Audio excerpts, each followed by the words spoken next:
Ready to give your Samsung Galaxy S24 Ultra a clean slate? Let's dive in. Whether your phone's acting up or you just want a fresh start, a factory reset can help. Here's how. First method, via Settings.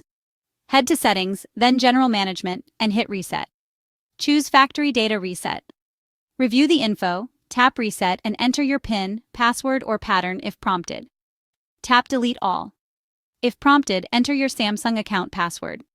Your phone will reset and you'll need to set it up again. Second method, if your phone's unresponsive, make sure it's powered off. Press and hold the volume up and side buttons until the Android recovery screen appears.